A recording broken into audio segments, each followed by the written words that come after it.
Hallelujah, praise the lord બધાને.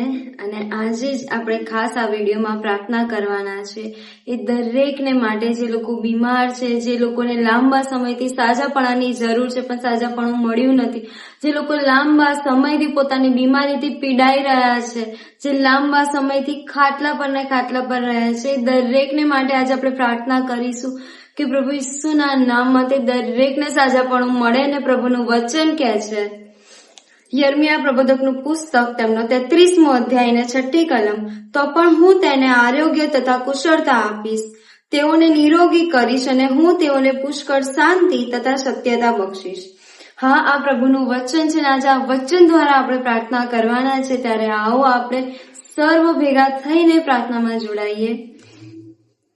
પવિત્ર પવિત્ર પવિત્ર, હાલેલુયા હાલેલુયા. મારા સૈન્યના દેવ પ્રભુ બાપ, બાપ કહીને હાક મારું છું. મારા બાપ, આ ઈશ્વર પિતા, જયારે અમે પ્રાર્થનામાં નમ્યા છે ત્યારે પ્રભુ, જયારે જેટલા પણ લોકો આ પ્રાર્થનામાં જોડાયેલા છે પ્રભુ, ત્યારે હું સર્વની માટે માંગુ છું. મારા બાપ, તમારો પુષ્કળ આભાર માનું છું પ્રભુ કે તમને અમને અત્યાર સુધી સાચવ્યા, સંભાળ્યા, જીવતા રાખ્યા છે માટે આભાર માનું છું પ્રભુ.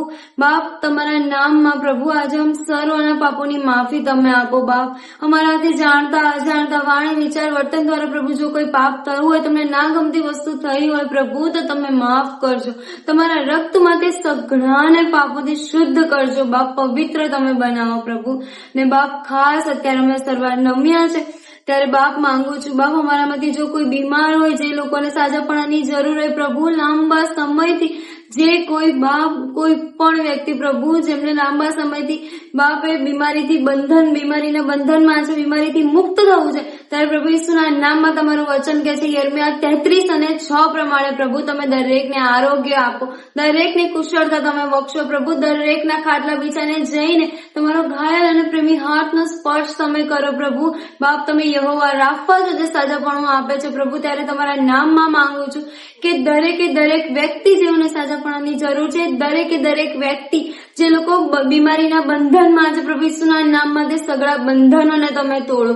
હા મારા બાપ, એ દરેકને તમે સાજાપણાથી ભરપૂર કરો પ્રભુ.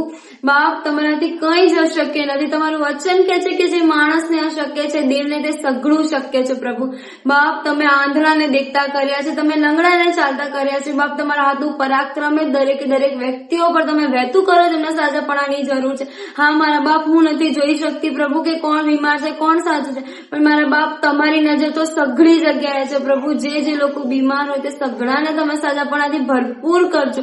તમારું પરાક્રમ, તમારું બાપ, તમારું એ સાજાપણું તમે દરેકને તમે આપજો પ્રભુ. હા મારા બાપ, માંગુ છું તમારા નામમાં, કેમ કે તમારું નામમાં જ એક જે સર્વ સમર્થ સામર્થ્ય નામ છે બાપ, કે જે સઘળું કરવાને માટે શક્ય છે, સગળા બંધનોમાંથી છોડાવવાને માટે શક્ય છે. માટે માંગુ છું પ્રભુ ઈસુ ખ્રિસ્ત નાઝરીના નામમાં માંગુ છું. માટે તમે સાંભળીને તેને સ્વીકાર કરજો બાપ.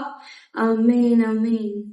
પ્રભુ, આપ સર્વ અને જે લોકોને સાજાપણાની જરૂર છે તે દરેકને સાજાપણું આપો.